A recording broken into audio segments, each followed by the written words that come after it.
Hello friends, today we will start composition levy. ये charge of GST chapter का एक छोटा सा पार्ट है। Composition levy. कंपोजिशन लेवी का मतलब क्या होता है? मतलब कंपोजिशन लेवी एक ऑप्शन होता है specify category of small tax payer to pay GST at a very low rate on the basic turnover. ठीक है, मतलब specify category of small tax payer होते हैं ना, उनके लिए एक ऑप्शन होता है कि आप टर्नओवर का एक स्पेसिफाइड परसेंटेज आप टैक्स पे कर दीजिए। ठीक है, अब अपन बात करते हैं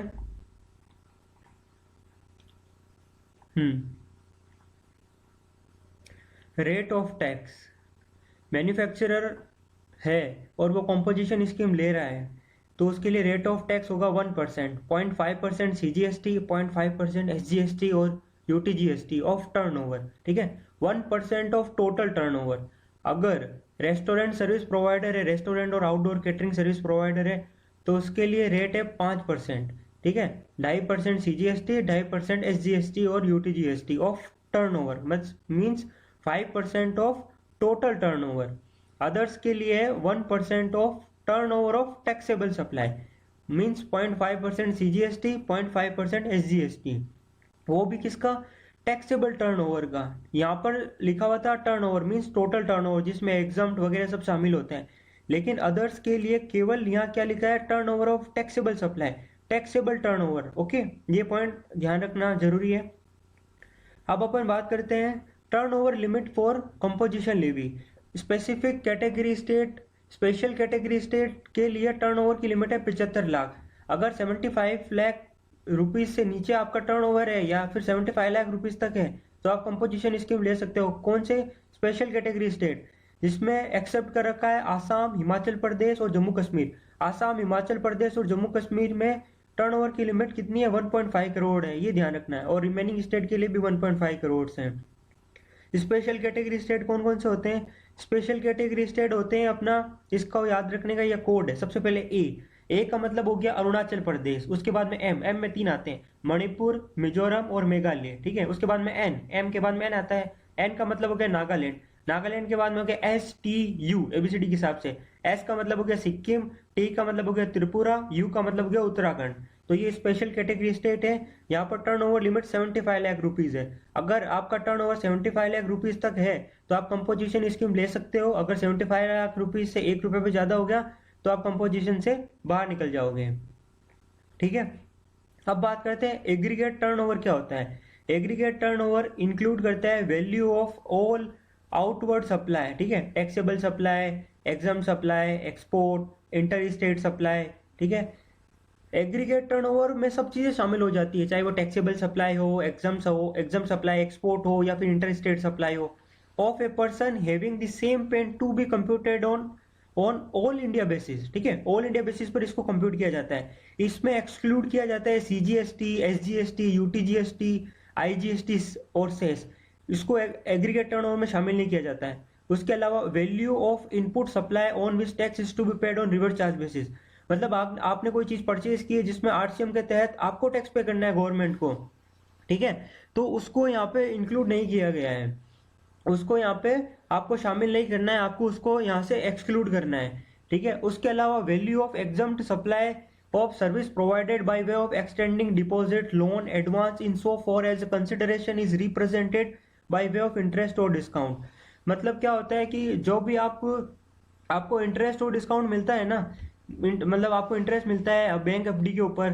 ठीक है, वो एक तरह की सर्विस ही तो है, उसको भी आपको एग्रीगेट टर्नओवर में शामिल नहीं करना है कंपोजिशन चैप्टर के अंदर। अगर आप ITC चैप्टर पढ़ रहे हो ना, तो उसके अंदर तो ये शामिल होगा। क्या शामिल होगा? Value of exempt supply of service by way of extending deposit, loan, advance, ITC chapter में शामिल होगा। लेकिन कंपोजिशन चैप्टर के अंदर एग्रीगेट टर्नओवर एक्सक्लूड करता है value of exempt supply of service. ये ध्यान रखना। कौन सी सर्विस? जो भी होते हैं ना, extending loan, advance in so far as consideration is represented by way of interest और डिस्काउंट। ये पॉइंट याद रखना है। ठीक है, एग्रीगेट टर्नओवर समझ में आ गया अपने को क्या होता है। अब अपन बात करते हैं procedure for opting of the scheme. ठीक है, अगर आप एक नया रजिस्ट्रेशन ले रहे हो और आप स्टार्टिंग में कंपोजिशन लेना चाहते हो, तो जो भी आप रजिस्ट्रेशन फॉर्म होता है ना, इंटीमेशन ठीक है, रजिस्ट्रेशन फॉर्म, उसमें ही आप इंटीमेट कर दो कि मैं कंपोजिशन स्कीम लूंगा। और इफेक्टिव डेट ऑफ कंपोजिशन क्या होगी? Effective date of registration. जो भी आपकी रजिस्ट्रेशन की इफेक्टिव डेट होगी ना, वही कंपोजिशन की इफेक्टिव डेट होगी। लेकिन आप ऑलरेडी रजिस्टर और आप कंपोजिशन लेना चाहते हो तो उसका एक प्रिस्क्राइब फॉर्म होता है जिसमें आपको इंटीमेशन देना पड़ता है, और beginning of the financial year आपका effective date of composition levy होता है। ठीक है, ठीक है। अब अपन बात करते हैं कि कौन कौन से मतलब who are they not eligible to opt for composition scheme. Composition scheme कौन कौन नहीं ले सकता है। अब गुड्स के लिए बात करते हैं अपन, ये अपन बाद में बात करेंगे, ये सेक्शन 10(2) है, इसके बारे में बाद में बात करते हैं। पहले गुड्स के लिए, अगर सप्लायर एंगेज है making any supply of goods service और both which are not liable to tax.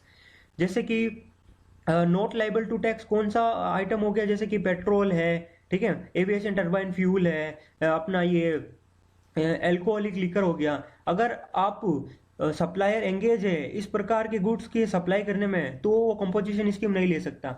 Supplier engage in making any inter state output supply of goods और सर्विस।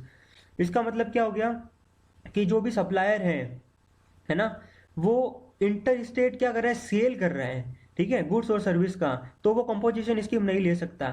लेकिन अगर वो इंटर स्टेट परचेज कर रहा है, क्या कर रहा है? इंटर स्टेट परचेज, तो कोई पाबंदी नहीं है, इंटर स्टेट परचेज अलाउ है, आप कंपोजिशन स्कीम ले सकते हो। ठीक है, next, person supplying any goods service through an electronic commerce operator who is required to collect tax at a source. ये ईसीओ वगैरह होते हैं ना, उसके थ्रू अगर कोई भी बंदा सप्लाई कर रहा है गुड्स और सर्विस का, तो वो भी कंपोजिशन स्कीम नहीं ले सकता।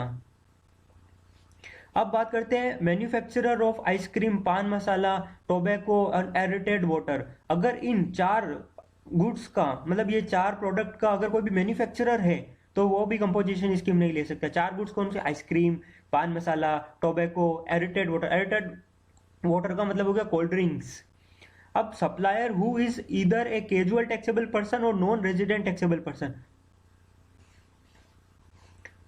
अगर सप्लायर कौन है? कैजुअल टैक्सेबल पर्सन है और नॉन रेजिडेंट टैक्सेबल पर्सन है, तो वो भी कंपोजिशन स्कीम नहीं ले सकता। अगर सप्लायर क्या कर रहा है? सर्विस सप्लाई कर रहा है, ठीक है, तो भी वो कंपोजिशन स्कीम नहीं ले सकता। लेकिन इसका एक एक्सेप्शन दे रखा है छोटा सा, उसको देखते हैं। A registered person opting for composition scheme for goods, ठीक है, गुड्स के लिए उसने कंपोजिशन स्कीम ली है, is allowed to supply services other than restaurant services. क्योंकि रेस्टोरेंट वाली सर्विसेज तो कवर है यहाँ पर, वहां पर 5% से अपन टैक्स पे करते हैं, 2.5%, ठीक है। ऑल दो सप्लाई ऑफ गुड्स और supply of restaurant service of A value not exceeding 10% of turnover in preceding financial. अगर आप सप्लाई ऑफ गुड्स कर रहे हो, इसके साथ साथ आप सप्लाई ऑफ सर्विस भी कर सकते हो, लेकिन कितने अमाउंट तक का? 10% of turnover of the preceding financial year, ठीक है, इन स्टेट और यूनियन टेरिटरी, और 5 lakh whichever is higher, ये ध्यान रखना सबसे इंपॉर्टेंट है। 10% of turnover in preceding financial year और 5 lakh rupees whichever is higher, बस इतना ही, इससे ज्यादा नहीं। अगर आपका पिछले साल का टर्नओवर 10 लाख है, तो 10 लाख का 10% कर दो, कितना हो गया? 1 लाख, और 5 lakh whichever is higher that is 5 lakh rupees. आप इतना सप्लाई ऑफ सर्विस कर सकते हो, इससे ज्यादा का नहीं कर सकते, ठीक है। और ये जो अपन निकालते हैं ना प्रीसीडिंग फाइनेंशियल ईयर का टर्नओवर, इसमें भी अपने को ये एक्सक्लूड करना पड़ता है interest on loan, deposit, advance, उसको हम टेकन नहीं, विल नॉट बी कंसिडर, उसको कंसिडर नहीं करना है अपने को, ठीक है। उसके अलावा कुछ पॉइंट है जिसको अपन देखते हैं। बिल ऑफ सप्लाई, अगर कोई बंदा कंपोजिशन स्कीम ले रहा है ना, वो टैक्स इनवॉइस इशू नहीं कर सकता, वो बिल ऑफ सप्लाई इशू करेगा, टैक्स चार्ज नहीं करेगा, ना ही रेसिपिएंट, मतलब रेसिपिएंट से टैक्स कलेक्ट नहीं करेगा, वो आईटीसी अवेल नहीं कर सकता। और उसको composition scheme if avail shall include all registered person having the same PAN. अगर मेरे दो जगह रजिस्ट्रेशन ले रखे हैं, तो मुझे दोनों जगह ही कंपोजिशन स्कीम, अगर मैं कंपोजिशन स्कीम लेता हूँ ना, तो मुझे दोनों जगह ही लेनी पड़ेगी। जैसे एक मैंने रजिस्ट्रेशन ले रखा है राजस्थान में, एक ले रखा है मैंने गुजरात में, तो दोनों जगह के लिए मुझे कंपोजिशन स्कीम लेना पड़ेगा। ऐसा नहीं है कि एक जगह के लिए मैंने कंपोजिशन ले लिया और दूसरी जगह के लिए मैंने नॉर्मल, नहीं, ठीक है। Penalty shall be impose in case of irregular availment of composition scheme, penalty लगती है इसमें, अभी डिस्कस करेंगे। उसके अलावा क्या, is neither A casual taxable person nor non resident taxable person, ठीक है, person opting for composition scheme shall pay tax under section 9394 on onward supply। यहाँ पर क्या होता है कि आप कंपोजिशन स्कीम में टैक्स पे करते हो ना, ठीक है, तो उसमें क्या होता है कि आपके लिए स्पेसिफाइड टैक्स रेट है 1%, 5%, जो भी ऊपर स्पेसिफाई है। लेकिन अगर आप इनवर्ट सप्लाई करते हो, मतलब आप कोई चीज परचेज करते हो, ठीक है, और उस पर रिवर्स चार्ज में आपको टैक्स पे करना है गवर्नमेंट को, तो वहां पर नॉर्मल प्रोविजन लगेंगे और नॉर्मल प्रोविजन के हिसाब से आपको टैक्स पे करना पड़ेगा, ठीक है। अब बात करते हैं, इन लोगों को मेंशन करना होता है word composition taxable person at A prominent place at the place of business, यानी जो भी उसका प्लेस ऑफ बिजनेस होता है वहां पे उसको लिखना पड़ता है कि कंपोजिशन टैक्सेबल पर्सन है, ठीक है। और उसके अलावा और टैक्स इनवॉइस होता है ना, वहां पे भी इनको लिखना पड़ता है composition taxable person not eligible to collect tax on supply. ये हो गया अपना ये वाला पॉइंट भी।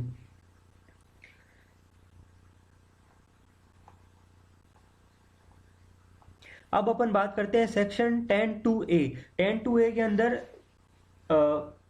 ये सर्विसेज के लिए कंपोजिशन स्कीम है कि अगर कोई बंदा केवल मतलब सर्विस सप्लाई कर रहा है, ठीक है, a registered person not eligible to pay tax under subsection 1 और सबसेक्शन 2, ठीक है, whose aggregate turnover in preceding financial year did not exceed 50 lakh rupees may opt to pay in lieu of tax payable by him under section 9 subsection 1 an amount of tax calculated at the rate not exceeding 3%, 3% CGST plus 3% SGST equals to 6%, ठीक है, of the turnover of state और turnover in union territory, ठीक है। Total turnover का 6%, 3% CGST plus 3% SGST, और turnover in preceding financial year 50 lakh rupees से ज्यादा नहीं होना चाहिए, और वो बंदा सप्लाई ऑफ सर्विस और सप्लाई ऑफ गुड्स कर रहा हो। लेकिन कौन कौन से व्यक्ति हैं जो सेक्शन 10(2)(a) का बेनिफिट नहीं ले सकते? अगर कोई भी पर्सन है जो एंगेज है किसमें, making any supply of good service और both which are not liable to tax. मैंने आपको बताया था alcoholic liquor for human consumption, उसके अलावा पेट्रोलियम है, एविएशन टर्बाइन फ्यूल है, वो सप्लाई चैप्टर में अपन पढ़ेंगे, ठीक है। उसके अलावा engage in making any inter state outward supply of goods और सर्विस, ठीक है।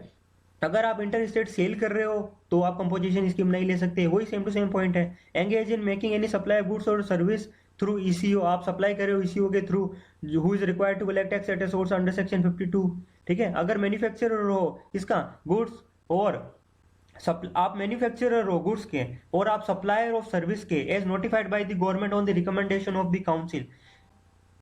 उसके अलावा आप कैजुअल टैक्सेबल पर्सन हो या नॉन रेजिडेंट टैक्सेबल पर्सन हो तो आप कंपोजिशन स्कीम नहीं ले सकते 10(2)(a), जिसमें बेनिफिट दे रखा है सप्लायर ऑफ सर्विस को कि अगर आपका टर्नओवर प्रीसीडिंग फाइनेंशियल ईयर में अप टू 50 लाख रुपीस तक है तो आप करंट ईयर में सप्लाई कंपोजिशन स्कीम ले सकते हो और आप टैक्स पे करोगे 6% के हिसाब से, वो भी टोटल टर्नओवर का, 3% CGST, 3% SGST, okay. Next point, the option availed by registered person under subsection 1 subsection 2(a), as the case may be, shall lapse with effect from the date on which such aggregate turnover during a financial year exceed the मतलब जो भी limit prescribed है उससे ज्यादा अगर आपका current year में turnover चला जाता है ना तो आप कंपोजिशन से बाहर निकल जाओगे। Next, a taxable person to whom the provision of subsection 1 or as the case may be subsection 2(a) apply, मतलब 1 के अंदर वो 1.5 करोड़ वाला, 75 लाख वाला, और 2(a) के अंदर 50 लाख टर्नओवर वाला, ठीक है, shall not collect any tax from recipient on supply made by him और not entitled to any credit, मतलब वो रेसिपिएंट से किसी तरह का कोई भी टैक्स कलेक्ट नहीं करेंगे, ना ही उनको आईटीसी मिलेगी, ओके। अगर if the proper officer has the reason to believe that taxable person has paid tax under subsection 1 or 2(a) as the case may be despite not being eligible, मतलब eligible भी नहीं थे फिर भी आपने composition ले लिया, ठीक है, तो उनके ऊपर पेनल्टी लग जाएगी सेक्शन 73 और 74 की। अब एक्सप्लेनेशन 1 पढ़ते हैं। For the purpose of computing aggregate turnover a person for determining his eligibility to pay tax under this section the expression aggregate turnover, मतलब एग्रीगेट टर्नओवर में क्या क्या काउंट होगा। Aggregate turnover include value of supply made by a person from first day of the April of the financial year up to the date when he become liable for registration under this act, मतलब आप aggregate turnover में include किया जाएगा 1 अप्रैल से लेकर के वो वाली डेट जब तक आप लाइबल हुए रजिस्ट्रेशन के लिए अंडर दिस एक्ट, वो वाली डेट भी एग्रीगेट टर्नओवर में शामिल होगी, ठीक है। But shall not include value of exempt supply of service provided by way of extending deposit, loan, advance in so far as a consideration is represented by way of interest और discount. Aggregate turnover ये शामिल नहीं करता है, मैंने आपको बताया है, लेकिन आईटीसी चैप्टर में इसको शामिल किया जाएगा। Explanation 2, for the purpose of determining the tax payable by a person under this section, turnover in state और turnover in union territory shall not include value of following supply. मतलब turnover in state में दो चीजें शामिल नहीं होगी। कौन कौन सी दो चीजें? पहली, supply from 1 April of the financial year up to the date when such person become liable for registration. यहाँ पर लायबल फॉर रजिस्ट्रेशन की बात हो रही है, ठीक है। रजिस्ट्रेशन चैप्टर में हम पढ़ेंगे थ्रेशोल्ड लिमिट कितनी है रजिस्ट्रेशन की, कहीं कहीं 20 लाख, कहीं कहीं 40 लाख, वो अपन वहां डिस्कस करेंगे, ठीक है। कहीं कहीं 10 लाख भी है। तो अगर बंदा जिस दिन लायबल हुआ ना रजिस्ट्रेशन के लिए वहां तक, और कहां से 1 अप्रैल से लेकर के उस दिन तक जब वो बंदा लायबल हुआ रजिस्ट्रेशन के लिए, उस डेट को अपन शामिल नहीं करेंगे टर्नओवर इन स्टेट में, ठीक है। एग्रीगेट टर्नओवर में तो शामिल होगा वो। उसके अलावा exempt supply of service provided by way of extending loan deposit advance, ठीक है, उसको भी अपन टर्नओवर इन स्टेट में शामिल नहीं करेंगे। ओके, नेक्स्ट ये हो गया अपना सेक्शन 10(2)(a). और